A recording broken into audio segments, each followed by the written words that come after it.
세상의 모든 컨텐츠를 심리학으로 풀어드립니다. 우당탕탕 사이킥!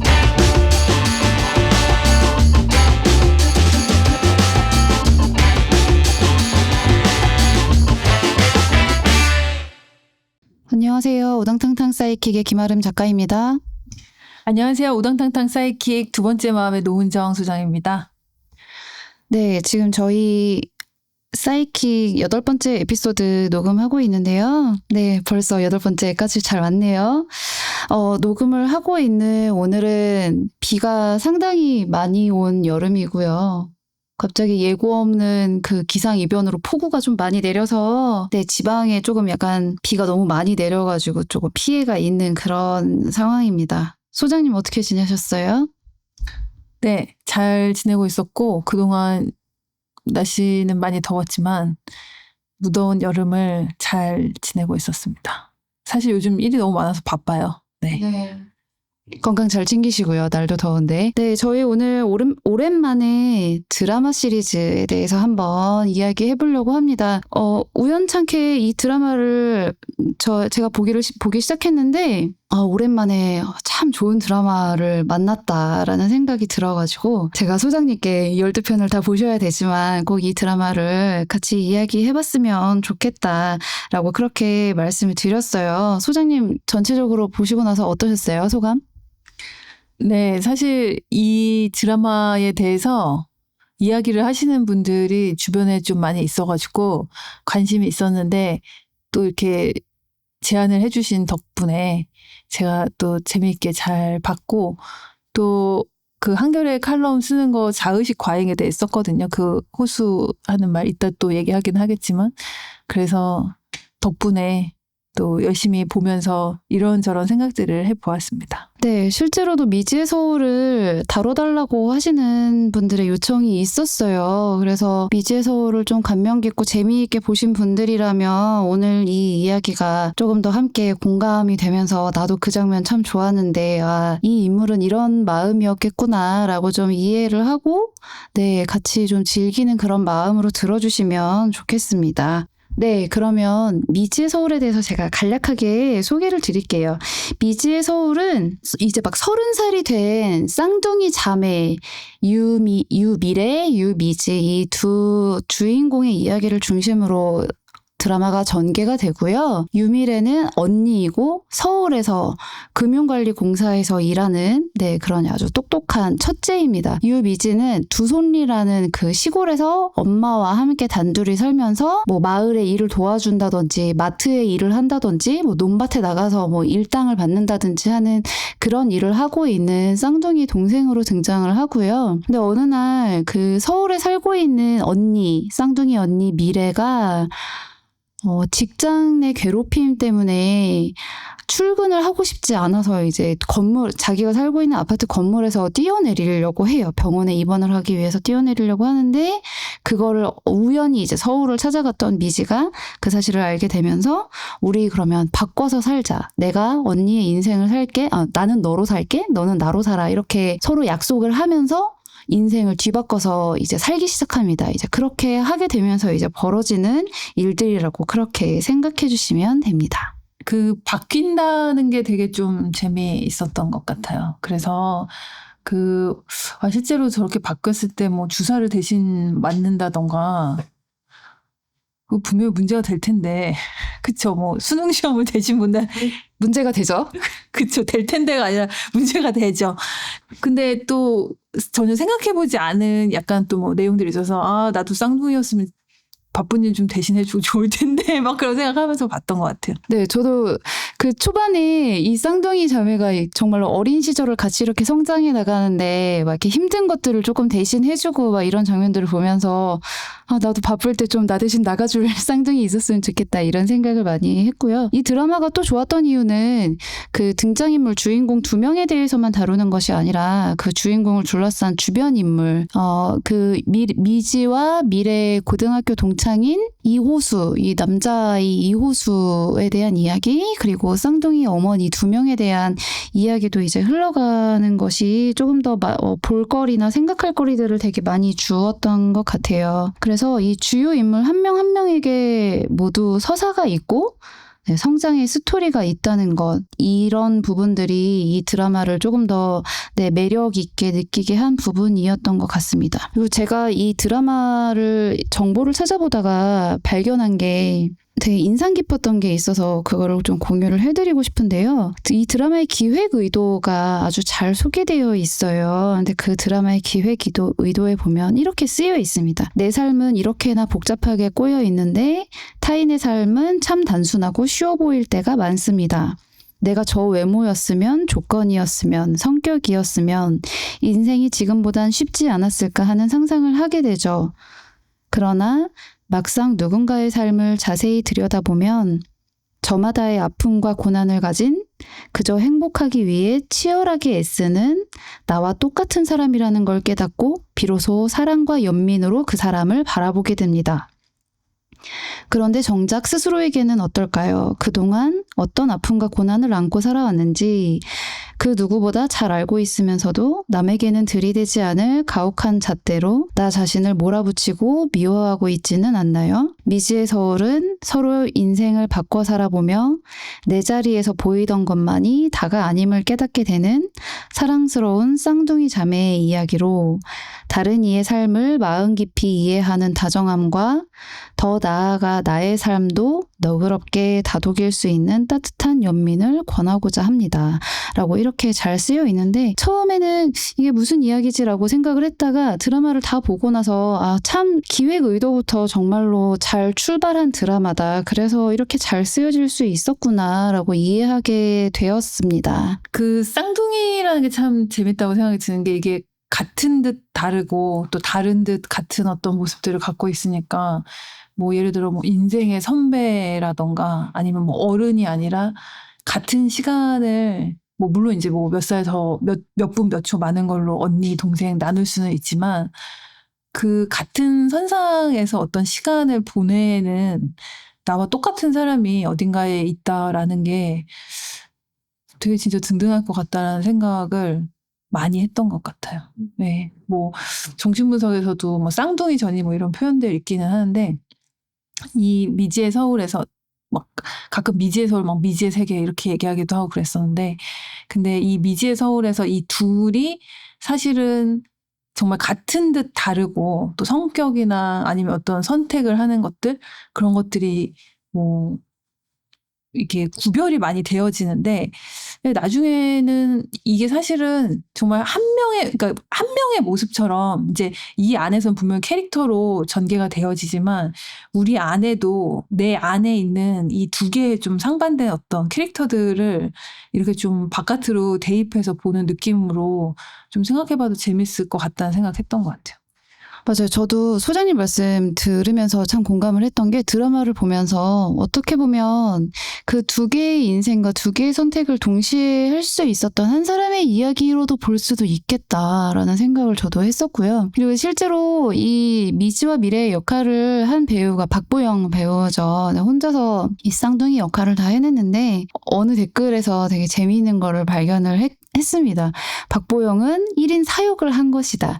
유미지, 유미래, 그리고 미지인 척하는 미래, 미래인 척하는 미지 이렇게 1인 사역을 너무나도 잘 해냈다라고 그렇게 칭찬을 남겼는데 저도 보면서 박보영 배우가 연기를 정말로 너무 아주 뛰어나게 잘한다고 그렇게 생각이 들었어요. 그리고 사실은 쌍둥이에 대해서 다룬 영화나 드라마는 이전에도 있었고요. 제가 어릴 때 되게 인상 깊게 봤던 미국 영화가 있는데 혹시 보셨을지 모르겠지만 페어런트 트랩이라는 영화가 있습니다. 린제이 로한이 그 어린이로 나와서 우연히 이제 캠프에 갔다가 미국에서 열리는 캠프에 갔다가 거기서 자기랑 똑같이 생긴 여자아이를 만나고 둘이 서로 사실은 어릴 때 부모님이 이혼해서 따로따로 살게 된 쌍둥이라는 사실을 이제 알고 엄마 아빠를 다시 만나게 해주기 위해서 이제 막 고군분투하는 그런 내용으로 만들어진 아주 좋은 영화인데요. 이번에 이 미지의 서울은 뭐랄까 같은 모습을 하고 있으면서도 나와는 다른 상대방의 처지나 인생을 뭐랄까 조금 더 부러워하는 너는 나보다 편하잖아. 너는 여기에서 편하잖아. 너는 서울에서 엄마 뒷바라지 받으면서 공부도 잘하고 당당하게 살고 있잖아. 이렇게 자기의 처지는 비관하면서 상대방이 조금 더 나보다 더 나은 인생을 살고 있다.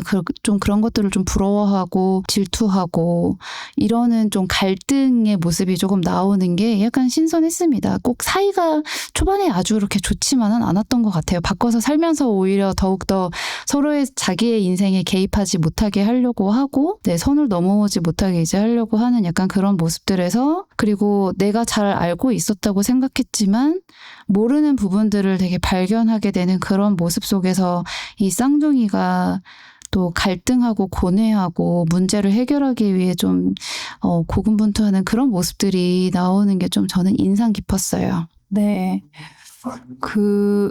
미지와 미래가 입장을 바꾸어서 서로의 삶을 살아보면서, 그러니까 아까 말씀하신 것처럼 그 1인 4역 했다고 하신 것처럼, 그러니까 내가 어느새 미래가 되어보니, 어느새 미지가 되어보니, 그 이해할 수 없었던 말을 자기가 하잖아요.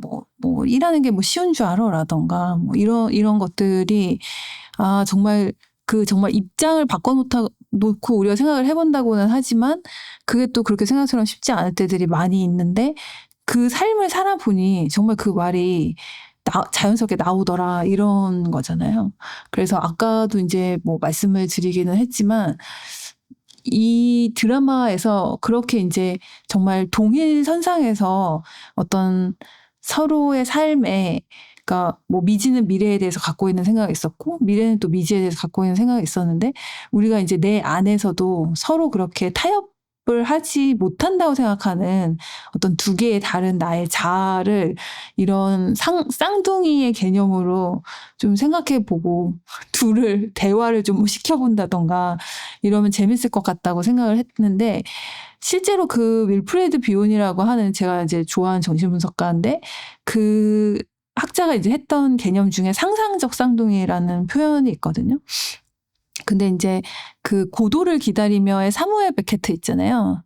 그 사무엘 베케트가 이 윌프레드 비온한테 이제 젊은 시절에 그 분석을 받았고, 그 분석 이후에 한 3년 정도 받은 걸로 제가 알고 있는데, 그 분석 이후에는 이제 다시 서로 만나지 않았다, 이런 이야기가 있는데, 그래서 그 고도를 기다리며의 사무엘 베케트가 쓴 글에는 이제 그 둘이 이후에는 만나지 않지만 어떤 비슷한 어떤 표현들이 서로 이렇게 발견되어지는 경우들이 있다. 이거를 이제 어떤 학자가 비교를 하고 그렇게 하기도 했는데요.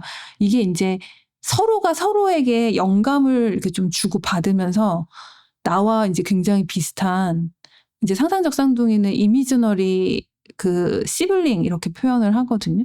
근데 이제 그렇게 뭔가 나와 뭔가 비슷한 어떤 다른 누군가가 있다라고 생각을 했을 때, 이제 서로 영감을 주고 받을 수 있는 어떤 존재에 대해서 좀 떠올려 볼 수 있다는 거죠. 그래서 되게 좀 재밌는 것 같아요. 그러니까 내가 피하거나 아니면 회피했던 어떤 나의 모습을 그대로 살아가고 있는 나의 어떤 상상적 쌍둥이가 그 삶을 지금 하지 않은 어떤 선택을 했다던가, 거꾸로 어떻게 다른 어떤 것들을 하면서 살고 있다고 생각하면 좀 재밌기도 하고 위로가 되기도 하고 그런 것 같아요. 네. 그 말씀 들으니까 요즘 마블 유니버스에서 그 개념 많이 쓰잖아요. 멀티버스에서 나와 다른 세상의 어딘가에서 나와 똑같은 존재가 다른 삶을 살고 있고, Everything Everywhere All at Once에서도 그런 개념이 나오잖아요. 네, 그런 것들이 생각이 나네요. 네. 근데 저는 이 미지의 서울이 쌍둥이의 이야기를 다루고 있기도 하지만 또 한편으로는 미지의 이야기에 조금 더 많이 집중이 되어 있다고 생각이 들었어요. 실제로도 이제 극에서 미지가 서울 생활을 시작하면서 사실은 이제 미래가 가만히 조용히 죽은 듯이 회사만 다녀라, 내가 괜찮을 때 다시 바꾸겠다라고 했지만, 사실 미지가 이제 성격이 워낙 본인이 손을 들고 나서야 되는 성격이다 보니 여러 가지 인연도 다시 새로 생기고 사건 사고들이 이제 발생을 하는데요. 그러면서 드러나는 미지의 청소년기에 벌어졌던 어떤 사고로 인한 마음의 깊은 상처, 그리고 세상으로부터 걸어 잠근 문, 이런 것들이 정말로 자세하게 표현이 되는데, 제가 그런 부분들을 보면서 너무 마음이 많이 아팠었어요. 그리고 우리가 이미 이전에 앞에서 다루었던 청년 은둔에 관한 이야기를 또 했었기 때문에 미지가 어린 시절에 그런 과정을 또 거쳐서 지금 현재를 살아가고 있고 그 아픔과 트라우마에서 벗어나기 위해서 되게 노력하고 있는 장면들이 많이 나오고 있습니다. 그래서 이런 부분들이 또 같은 아픔을 가진 분들에게는 되게 많이 용기가 되겠다라는 생각을 하면서 저는 봤어요. 미지의 MBTI 뭔지 아세요? MBTI가 나오나요? 나무위키에 보면 네. 미지의 MBTI가 나오더라고요. 한번 맞춰보실래요? 혹시 NFP인가요? 네, 맞습니다. 근데 미래에 MBTI도 있어요. 미래는 뭔 것 같았어? 뭐 INTJ 아니야. 숫자를 INTJ 아니면 ISTJ 뭐 이럴 것 같은데요? 네, 미래는 INTJ가 맞아요. 그래서 제가 너무 재밌었던 게, 뭐, 갑자기 이제 서로의 MBTI를 밝히는 시간 같긴 하지만, 김아름 작가님은 ENFP이시고, 저는 ENTJ, 뭐, I만 바뀐 건데, 그래서, 이거 되게 재밌다. 막 이런 생각을 했었죠. 그러네요. 너무 신기하네요. 근데 보면서 약간 왠지 가만히 못 있는 성격을 보니 나와 분명히 비슷한 유전자를 가지고 있다라는 생각을 해서 제가 MFP로 찍어봤는데 맞네요. 네, 너무 그래서 제가 이해가 더 잘 됐나 봅니다. 미지의 캐릭터가. 그리고 저도 뒤에 가서 조금 더 자세히 이제 얘기를 드리겠지만 이제 미지처럼 되게 고뇌하고 좀 방황을 하고 다시 제가 가진 원래 성격대로 잘 살아갔던 그런 시절이 있었기 때문에 미지한테 더 감정이입이 좀 많이 됐었던 것 같아요. 네, 근데 MBTI를 아니까 더 미지가 가깝고 친구 생각하게 느껴지네요. 반갑다. 네. 미지가 이렇게 힘든 어떤 상황 속에서도 되게 웃음을 잃지 않고 어떤 시간들을 살아가고 있었고, 특히 이제 문고리 사건, 그거 보면서 되게 이제 미지의 시간들이 굉장히, 많이 와닿았던 것 같아요. 저도 예전에 한번 그렇게 문을 열고 나가기가 좀 어려웠던 때가 있었던 것 같거든요. 그래서 그날 친구들과 약속이 있었는데 안 나가고 그냥 집에 있었어요. 근데 뭐 나중에 지나고 나서 생각을 해보니까 뭐 그냥 되게 나가기 싫었었나 보다 이제 이렇게 하긴 했는데 그때는 왜 그렇게 나가기 싫은지 좀 잘 몰랐었던 것 같거든요.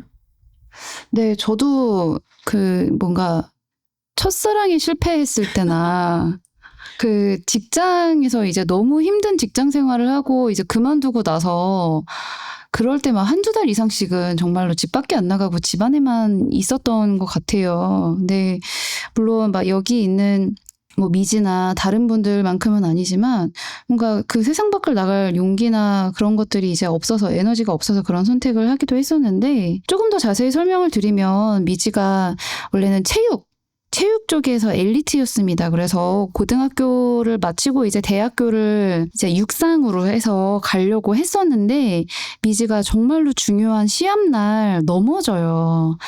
자기가 좋아하는 호수가 갑자기 쓰러지는 미래를 껴안는 모습을 보고 이제 오해를 해서 둘이 사귀는 거라고 오해를 해서 미지가 시합을 하다가 넘어지고 그것 때문에 발목이 부러져서 다시는 이제 체육을 할 수 없는 상황이 되죠. 그래서 3년 동안 방에서 나가지 않은 히스토리가 미지의 서울 4화에서 내내 이제 나오는데요.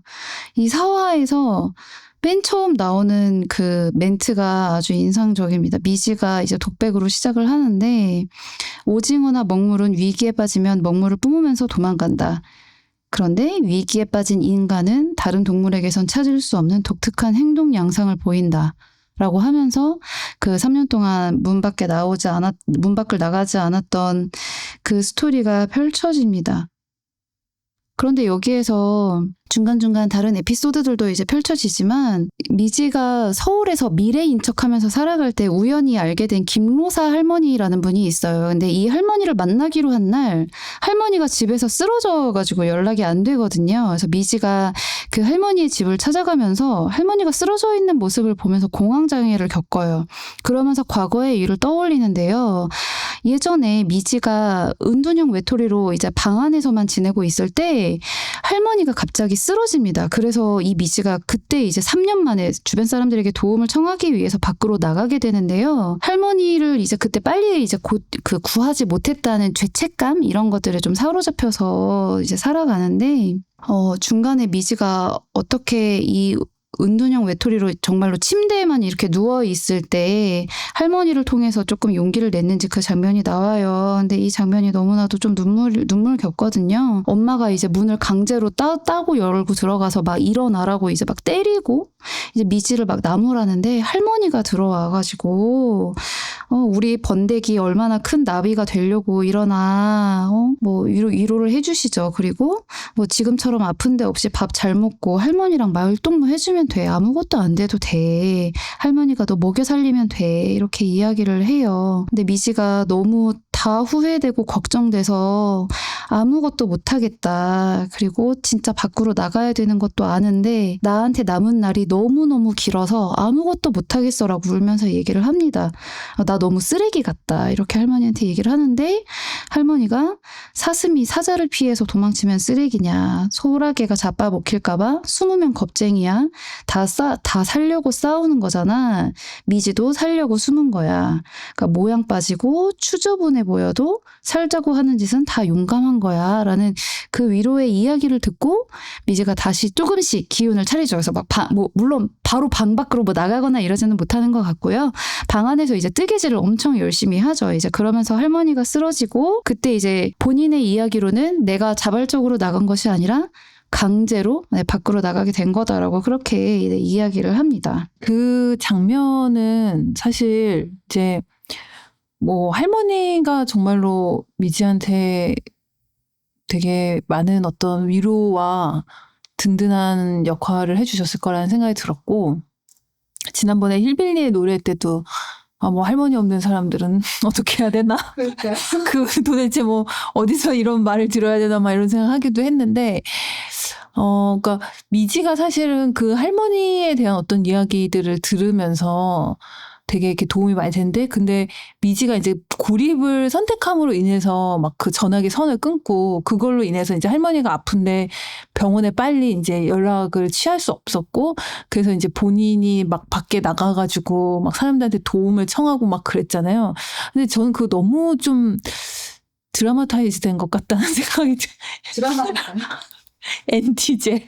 그래가지고 너무 막 그렇게 막 굳이 맨발로 나갔었어야 하였을까 그런 생각을 해보았습니다. 네.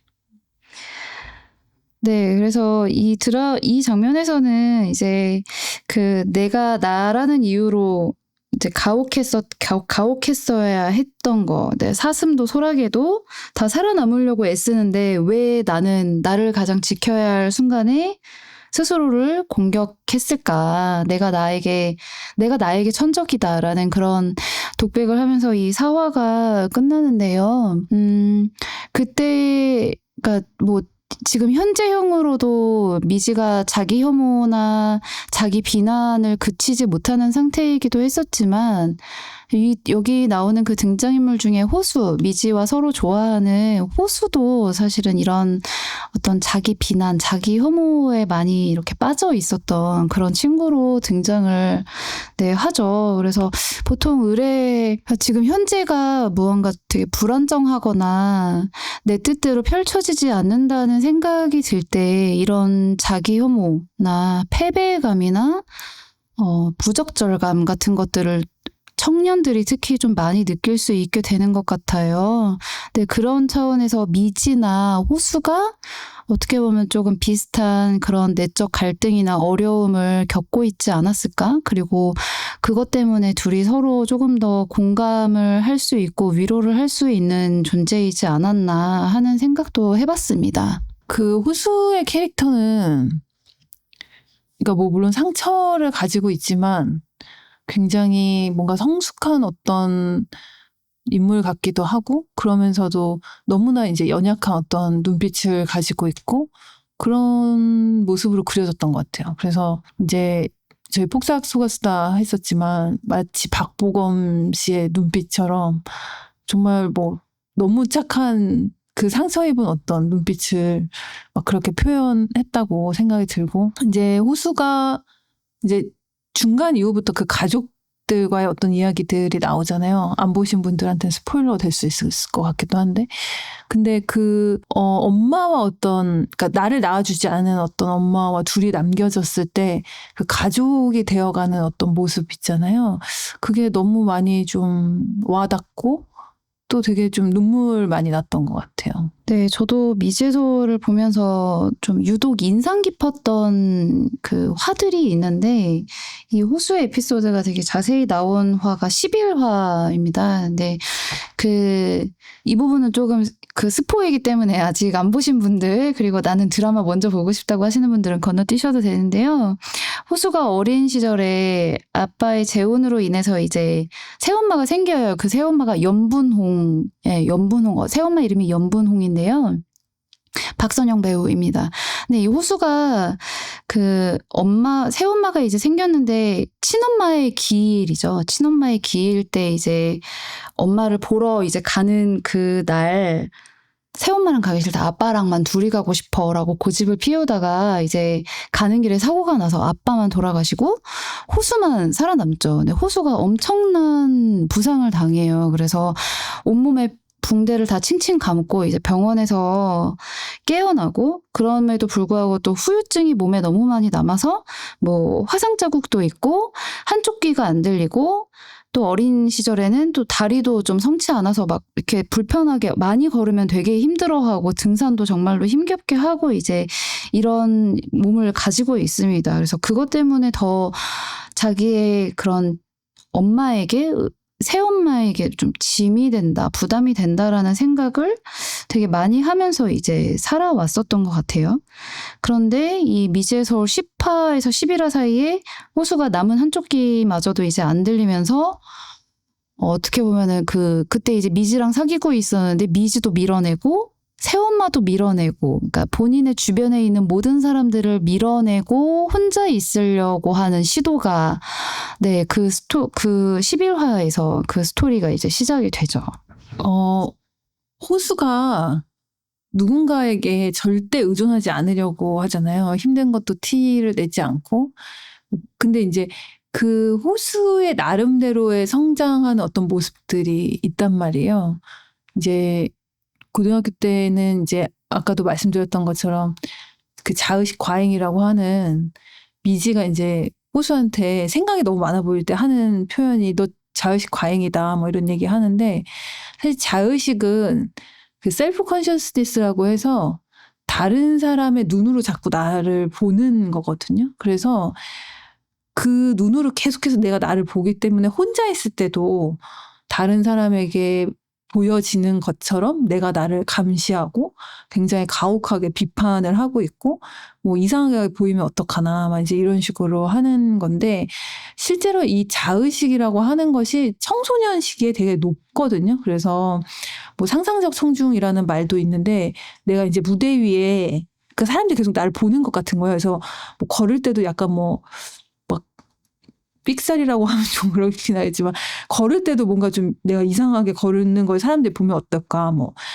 카페 같은 데서 뭐 주문을 할 때 뭐 말을 이상하게 해서 누가 보면 어떡하나, 뭐 이런 것들을 계속해서 염두에 두고 있고, 또 사람들이 지켜보고 있다라고 생각을 하는 건데, 호수가 사실은 이제 그 어떤 청소년 시기에 친구들이나 또 주변에 이제 가까운 사람들에게도 계속해서 도움을 청하거나 이렇게 하지 않고 계속 혼자서 홀로 서려고 하는 모습들을 이제 보여주는데, 그런 어떤 것들이 이제 시간이 가면서 분명히 많이 쌓였겠죠. 그리고 호수가 이제 어떤 또 뭐 변호사가 되고, 또 사람들과 어떤 의사소통을 좀 또 하기도 하고, 또 이제 또 그 변호사 하면서 이제 그 선배와도 어떤 관계들이 나오고 그렇게 하잖아요.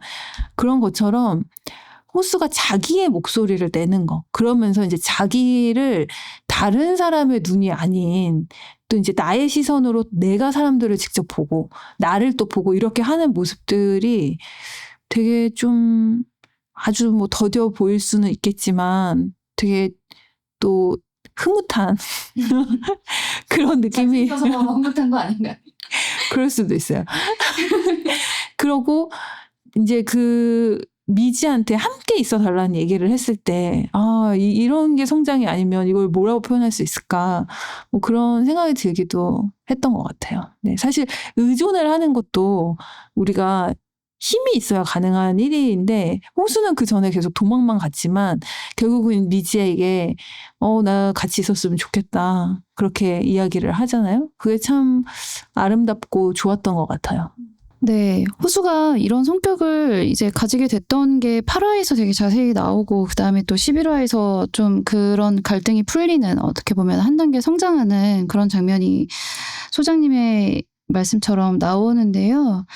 호수가 그 8화에서는 자기는 그 멀쩡한 하나로 보이기 위해서 애썼다. 그간 항상 애써왔다. 자기는 이상한 하나였고, 네, 이상한 하나였고 불완전한 하나였는데, 그래서 멀쩡한 하나로 보이기 위해서 엄청 애를 쓴 걸로 그렇게 묘사가 되는데요. 근데 약간 미지를 만나고 미지한테 마음을 고백하면서 뭔가 고장난 하나와 하나가 서로 끌어안아서 뭔가 모자람을 채운 어딘지 이상한 하나가 우리는 되었다. 약간 나는 그거를 원했던 것 같다라고 이야기를 하는데, 귀를 다시 좀 닫히면서 네, 뒤에서는 또 다시 약간 밀어내고, 하지만 또 새엄마의 그런 어떤 사랑 고백을 통해서 다시 한편이 되어달라고 오히려 내가 얘기를 해야 되는 거구나, 이 용기를 내야 되는 거구나라는 그런 깨달음을 얻으면서 마지막에 화해를 하는 장면이 정말로 그래서 저는 너무 인상 깊었던 것 같아요. 그리고 사실은 또 하나 인상 깊었던 장면은 호수가 새엄마에게 그러죠. 아빠에 대한 사랑 충분히 알았으니까 저 이제 떠안지 마셔라. 엄마 인생 사셔라. 나 이제 아프고 더 성치 않을 거고 이제 나를 떠나셔라. 엄마도 나 원망하지 않냐. 이렇게 얘기를 했는데, 이제 호수의 엄마가 그런 얘기를 하죠. 네가 나 안 떠내려가게 네가 나 잡아준 거야. 아빠도 없고, 그런데 아빠와의 사랑은 추억인데 너를 사랑하는 건 엄마가 사는 이유야.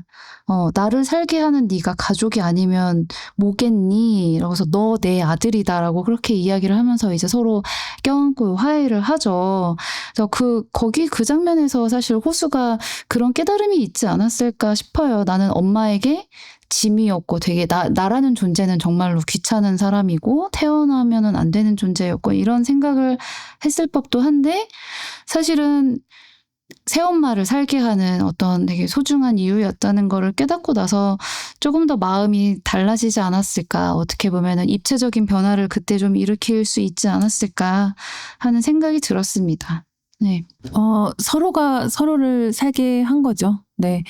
작가님이 굉장히 그 연분홍 어머니의 대사를 아름답게 잔잔하게 잘 말씀을 해주셨는데, 사실 그 엄마가 이제 호수한테 거의 뭐 울분을 토하듯이 막 이렇게 얘기하고, 그 장면이 또 이렇게 많이 사람들한테 돌아다니고 하더라고요. 근데 그러니까 우리가 살면서 정말 혼자서 버텨낼 수 없는 어떤 순간에 그것을 함께하는 누군가가 있으면 서로가 서로한테 짐이 되고 있지 않나, 뭐 이제 이런 생각들을 할 수도 있는데, 사실은 내가 의존하고 있다고 생각하는 그 사람도 사실은 나에게 의존을 하고 있는 것일 수 있고, 그것이 같이 맞물려 가면서 어떤 관계가 되어진다라는 거를 아는 거는 너무 중요하고 필요한 일인 것 같아요. 그러니까 호수는 계속해서 엄마한테 자기가 짐이 될까봐 계속 엄마를 이제 떠나보내게 하고, 계속 거리를 두려고 하고, 또 자기는 괜찮다고 하지만,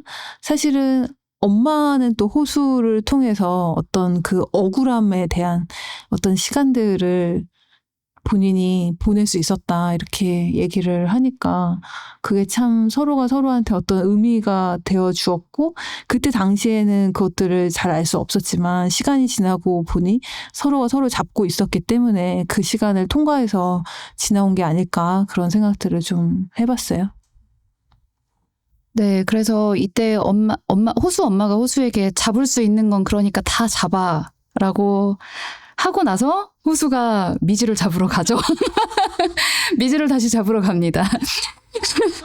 근데 저는 이 장면에서 또 하나 더 인상 깊었던 게, 미지가 그 어린 시절에 은둔형 외톨이라고 말씀을 드렸었잖아요. 그런데 미지가 그 은둔형 외톨이를 스스로 방문을 박차고 나온 것이 아니기 때문에 아직도 방 문을 닫고 생활하지 못하는 약간 그런 두려움이 있었어요. 그래서 문을 항상 열어두고 본가에서도 그렇고 미래의 집에서 지낼 때도 방문을 닫지 않고 미래가 막 문을 고쳐줄까? 뭐 이렇게 이야기를 할 정도로 문을 항상 열어놓고 문을 닫아놓으면 다시 본인이 문을 열고 나가지 못할 것 같아서 열어놓고 그렇게 지냈는데 이 호수에게 자기가 아무런 도움이 되지 못한다는 그 사실을 이제 깨닫고 나서 혼자 너무 이제 힘들어하고 있는 그런 상황에서 옆에 이제 그 친하게 지내는 그 로사 할머니가 또 그 얘기를 하시죠. 그냥 뭘 해줘야 돼. 힘들어하고 있는 사람에게 그냥 문 두들기고 너 그거 잘하잖아. 밖에서 문 두들기는 거. 나 여기 있다고 하는 거. 너 그거 잘하잖아. 라고 그렇게 이야기를 해서 미지가 혼자 있을 때 이제 미래의 집에서 이제 혼자 있을 때 방문을 스스로 닫고 다시 나가는 연습을 해요. 근데 그 장면이 정말로 잘 그려졌다는 생각을 하는 것이 그 문을 닫고 있는 그 어두운 방에 침대 위에 어린 시절의 미지가 앉아 있습니다. 어린 시절의 미지가 앉아 있고 그 미지가 문고리를 잡고서 이야기를 이제 하죠. 나 이제 진짜 나갈게. 밖에서 다들 기다려. 문만 열면 바로 앞에 있으니까 넌 언제든 문만 열면 돼 라고 그렇게 어린 시절의 미지에게 얘기하고 정말 자기 손으로 문을 잡고 그 문을 돌려서 밖으로 나가서 호수를 이제 만나러 나가려고 하는 그 장면이 저는 이게 이 에피소드가 호수에게 한번 정말로 엄청난 도약과 성장 그리고 미지에게도 정말로 큰 어떤 성장과 도약, 용기를 이렇게 낼 수 있게 한 그런 되게 좋은 어떤 에피소드다. 오히려 12화는 그냥 이렇게 뭐 그들이 뭐 앞으로 잘 살았답니다라는 이야기로 펼쳐진다면 11화가 저는 정말로 이 드라마의 정점이라고 그렇게 개인적으로 생각을 해요. 네, 작가님 얘기를 들으면서 이제 생각난 게 있어서 좀 얘기를 해보자면 그 문 밖에 누군가가 있지만 우리가 그걸 뭐 잊어버리거나 떠올리지 못하거나 이제 또 이렇게 할 수 있고 또 문 밖에 있는 사람도 누가 이렇게 언제 문을 열고 나와서 함께 할 수 있다라는 거를 기억해 줄까? 뭐 이 시간이 이렇게 쌓여가는 것이 의미가 있을까? 뭐 이런 생각들을 할 수도 있잖아요. 근데 그러니까 서로가 서로의 존재를 떠올리면서 뭔가를 굳이 하지 않아도 함께 있을 수 있다라는 거를 기억하는 게 진짜 도움이 되는 것 같다는 생각을 했어요. 제가 근래에 읽었던 책 중에 하나가 그 잊기 힘든 사람들이라는 책인데요. 이게 이제 도아타 가이토라고 그 일본의 임상심리학자가 쓴 책인데 그 알라딘 북펀딩으로 제가 이제 구매를 했다가 왔길래 책을 이제 되게 금방 읽었어요. 근데 근래 읽었던 책 중에 너무 이제 재밌게 읽었는데 이 책에서 그 돌봄과 의존에 대한 이야기를 하거든요. 근데 이제 저도 상담 일을 하지만 우리가 그러니까 누군가한테 도움을 준다라는 게 꼭 뭔가를 막 해결해주고 뭔가를 막 직면하게 하고 해결책을 막 제시해주고 이런 것들을 막 해야 된다라고 생각하는 경우들이 있는데 사실은 이제 이 임상심리학자는 자기가 막 굉장히 그럴듯한 어떤 전문가로서의 치료가 필요해서 막 그런 어떤 이야기들을 막 하려고 했었던 경우들이 많이 있었지만 때로는 그냥 정말 같이 있어주는 것만으로도 그 사람을 오히려 파헤치지 않고 막 어떤 어렵거나 불편한 거에 대해서 그 덮어놓고 싶어 하는 어떤 마음들, 그러니까 지금 뭔가를 이야기하고 싶지 않거나 준비가 되지 않았거나 좀 회피하고 싶은 그 마음들을 그냥 정말 그렇게 할 수 있도록 봐주는 거, 그리고 그거에 대해서 막 그런 어떤 좋은 대답만을 하지 않아도 될 수 있게 그냥 같이 밥을 먹거나 같이 바람을 쐬거나 뭐 콜라 한 잔을 같이 마시거나 막 이런 거에 대한 이야기를 하거든요. 근데 그러니까 여기서의 이 있기라는 표현은 being 뭐 이런 건데 저는 사실 막 being, becoming 이런 건 이제 너무 사실은 좀 식상하고 너무 이제 뭐 많이 지난 개념들이라서 그렇게 사실 흥미롭지는 않다고 생각을 했는데, 이거를 이렇게 비교를 하면서 우리가 정말 누군가와 그러니까 같이 있는 게 오히려 힘든 경우가 있잖아요. 아무 말도 안 하고 같이 있는다던가, 정말 힘든 누군가한테 어떤 말을 꺼내지 않고 그냥 뭐 밥만 먹는다던가 뭐 이런 게 되게 우리 마음은 불편하고 어려울 수 있는데, 사실은 그게 나의 불편함일 수도 있고 상대방과 그냥 같이 함께 일상을 이렇게 있어주는 거, 그게 사실은 어떤 돌봄일 수 있다. 이제 이런 이야기들을 읽었는데, 그 책이 이제 뭐 일본에서 되게 드물게 뭐 인문학 책이랑 문학상 뭐 책 되게 큰 상을 2개를 받았다고 하더라고요. 책 되게 재밌어요. 그래서 관심 있는 분들은 한번 읽어보셔도 좋을 것 같은데, 그만큼 우리가 누군가에게 그러니까 거기서 그런 얘기를 하거든요. 의존을 할 수 있는 것. 그러니까 내가 의존을 할 수 있는 것이라는 거는 결국은 막 내가 뭐 도움을 요청하거나 뭐 이렇게 하는 것이기도 하지만, 그냥 상대방이 의존을 할 수 있게끔 그냥 아무것도 하지 않는 것도 그 상대방을 위한 걸 수 있다. 이런 얘기여서 저도 되게 많은 공감을 했던 책이었답니다. 네. 네, 좋은 책 소개해 주셨는데 저도 읽어보고 싶다는 생각이 드네요. 그리고 저도 소장님의 말씀을 들으면서, 그리고 이 드라마의 이 장면을 읽으면서, 보면서 어떤 책이 생각이 났었거든요. 그런데 이게 사실 요즘에 어떤 사랑이나 결혼이나 이런 것들을 조금 생각을 했을 때 현실적으로는 무언가 있음을 줘야 한다고 생각하잖아요. 내가 가진 것, 내가 해줄 수 있는 것, 상대방이 나에게 원할 수 있는 것, 그런 것들을 내가 가진 사람이어야 된다라는 생각을 하고, 또 그것들이 가진 것이 많지 않거나 모자라거나 혹은 심지어 무언가가 결여되고 있다고 느끼면 사실 사랑할 자격도 없다고 느끼고 사랑을 요구할 자격도 없다고 그렇게 느끼는 것들이 조금 많은 것 같아요. 근데 저는 이 드라마를 보면서 호수는 어릴 때 어쨌든 건강을 많이 잃었고 이제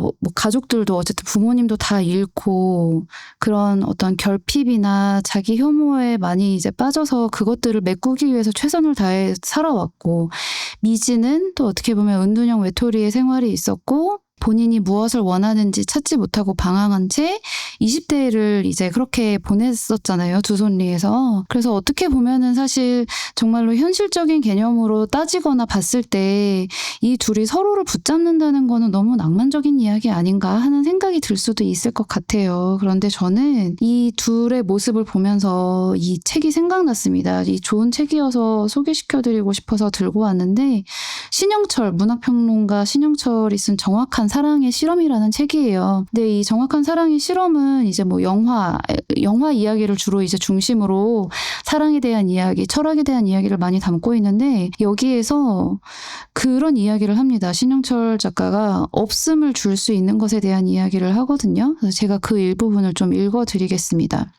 우리는 너의 있음으로 나의 없음을 채울 수 있을 거라 믿고 격렬해지지만, 너의 있음이 마침내 없어지면 나는 이제는 다른 곳을 향해 떠나야 한다고 느낄 것이다. 반면 우리가 무엇을 갖고 있지 않은지가 중요한 것이 사랑의 세계다. 나의 없음과 너의 없음이 서로를 알아볼 때 우리 사이에는 격렬하지 않지만 무언가 고요하고 단호한 일이 일어난다. 함께 있을 때만 견뎌지는 결여가 있는데 없음은 더 이상 없어질 수 없으므로 나는 너를 떠날 필요가 없을 것이다. 이런 이야기를 하는데요. 이게 상대방의 어떤 있음이나 그 사람이 나를 사랑하는 이유, 내가 그 사람을 사랑하는 이유, 이런 것들이 중요한 것이 아니라 나의 없음을 온전히 사랑해 줄 수 있는 누군가를 만나는 것, 그리고 나도 상대방의 어떤 없음을 온전히 사랑할 수 있는 것, 그런 것들이 되게 중요하다라는 그런 이야기를 하는데, 이 책을 미지의 서울에 조금 약간 관심 있으셨던 분들은 이 책도 한번 읽어보셨으면 좋겠다라는 생각이 들었습니다. 아니, 우리가 이 있음과 없음을 서로 짜지 않았는데 저도 있음에 대한 이야기를 하고 작가님도 이 이야기를 해서 되게 신기하고 또 재밌고, 저희가 이렇게 또 같이 하게 되는 이유가 또 있구나 뭐 이런 생각도 들고요. 그 아까 이제 제가 비혼 이야기를 했었는데 비혼은 그런 이야기를 하거든요. 그러니까 없음이라고 하는 거는 처음부터 없는 게 아니라 있다가 없는 것이다. 그러니까 나싱에 대해서 비혼은 노띵, 그러니까 띵이라는 게 없다. 그러니까 이게 있다가 없었기 때문에 사실은 우리가 예를 들어서 못을 박았다가 뽑으면 그 자리는 없지만 있었던 자리 이런 식으로 이야기를 하거든요. 근데 아까 이제 읽어주신 거 제가 들으면서 그러니까 너의 있음과 나의 없음을 채울 수 있을 거라 믿고 이제 이런 표현들 있잖아요. 그러니까 결국은 우리가 없음으로 인해서 그 무언가를 채울 수 있다라고 생각하는 그런 것들이 서로가 서로를 알아볼 수 있게 하고 또 의존하고 또 함께 있게 되는 어떤 것들이지 않을까 그런 생각들이 드는 것 같아요.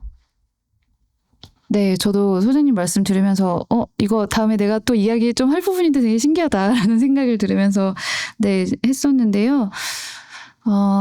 그래서 좀 이제 우리가 정말로 많은 이야기를 나누었는데 이제 거의 좀 마무리로 가야 될 것 같아요.